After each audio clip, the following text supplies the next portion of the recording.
예, 코로나 국내 확진자가 오늘 15명이 추가로 확인됐습니다. 현재까지 공식 확인된 누적 확진자는 46명입니다. 오늘 앵커 리포트는 국내에서 지역사회 감염으로 우려가 커지고 있는 이 코로나 상황에 대해서 준비를 했습니다.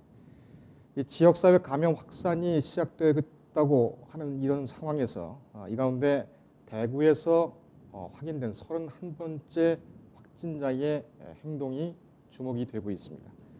이 질병관리본부 등 방역당국에 따르면 60대 여성인 이 확진자는 교통사고를 당해서 지난 7일 대구 수성구 세로나 한방병원에 입원한 뒤 10일부터 발열 증상이 나타났습니다. 의료진이 독감 검사를 한 결과 음성 결과가 나왔지만 이 증상이 계속됐고 일주일 뒤인 14일 폐렴 증상이 확인이 됐습니다. 코로나19 감염을 의심한 의료진은 정확한 검사를 위해 다른 병원으로 옮길 것을 2차례나 이 확진자에게 권유했습니다. 그러나 이 확진자는 거부했습니다. 본인이 해외여행 이력이 없고 앞서서 확진 환자들과의 접촉도 없었다라는 점을 강하게 주장한 겁니다. 이 확진자는 의료진이 다시 한번 강하게 전원을 권유하자 17일 대구 수성구 보건소에서 코로나19 진단 검사를 받았습니다. 결과는 감염 확진. 폐렴이 발견된 사흘 전 곧바로 격리 조치가 이루어졌다면 추가 환자 발생을 막을 수 있었다는 지적이 그래서 나오고 있습니다. 31번째 확진자는 폐렴 증상이 발견된 지난 15일과 16일 대구 내에 있는 대형 예식장과 신천지 교회에도 방문을 했습니다. 이런 사실이 확인되자 코로나19 증상이 의심되는 사람이 정당한 이유 없이 본인에 대한 검진을 거부할 경우 어떻게 처벌을 할 것인가, 이 문제에 대한 여론이 커지고 있습니다. 그러나 현재 이 사태를 규율하고 있는 감염예방법에는 이런 사안에 대한 근거 규정은 없습니다. 이 감염예방법은 자가격리를 거부할 경우에만 감염병의 예방 및 관리에 관한 법률, 즉 감염예방법에 따라 벌금 300만 원의 벌금에 형에 처해줄 수 있다라고만 규정을 하고 있습니다.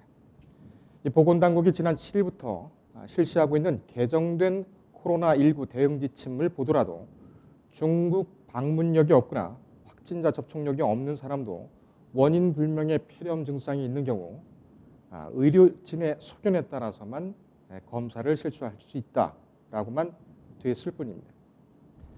그렇다면 31번째 확진자처럼 초기 진단 거부자를 반드시 법적으로 규율해야 하는가? 헌법상 개인의 생명과 신체에 대한 자기결정권은 누구도 아닌 본인에게 있죠. 어떤 상황에서도 법적 근거 없이 강제할 수 없는 부분입니다. 하지만 개인의 자기결정권만 주장한다면 지금과 같은 비상사태에서는 다른 사람의 생명과 신체의 안전을 심각하게 침해할 우려가 큽니다. 우리 모두의 자발적인 협조와 결정이 어느 때보다 필요한 때입니다. 그런가 하면 오늘 서울에서도 코로나19 확진자가 나왔다는 보도가 나와 충격을 주고 있지요. 이 보도의 출처는 정원호 서울 성동구청장의 SNS 계정이었습니다. 정구청장은 오늘 오전 8시 13분 자신의 페이스북 게시판에 이른 아침 안타까운 소식을 전하게 돼 매우 송구합니다. 성동구에 코로나19 확진자가 발생했습니다. 라고 알렸습니다. 정구청장의 사회와 국민을 위한 충정은 알겠으나 지금 사태의 모든 공식적인 발표는 중앙방역대책본부로 일원화되어 있습니다. 정부총장의 공지 때문에 앞으로 전국 지자체장들은 앞다퉈 자기 지역의 확진자와 관련된 소식을 자신의 개인 SNS를 통해 쏟아낼지도 모릅니다. 국가적 혼란 상황을 지자체장을 비롯한 공직자들이 정치적으로 이용한다는 비판의 목소리가 벌써부터 들리는 듯합니다. 앵커 리포터였습니다. 인터넷에 떠돌아다니는 수많은 뉴스 기사. 아직도 포털에서 일일이 검색하세요? 이제 뉴스통에서 터치 한 번으로 손쉽게 확인하세요. 최근 내가 구독한 기사를 분석해 오늘의 기사를 추천하는 개인 맞춤형 AI 뉴스. 나만의 공간인 뉴스북에서 콘텐츠를 편집하고 이용자와도 활발한 소통이 가능합니다. 사진과 영상 자유롭게 이동하고 언론사 기자들이 실시간으로 업로드하는 동영상도 확인해보세요. 더욱 풍성하고 새로워진 뉴스톡. 지금 바로 만나보세요.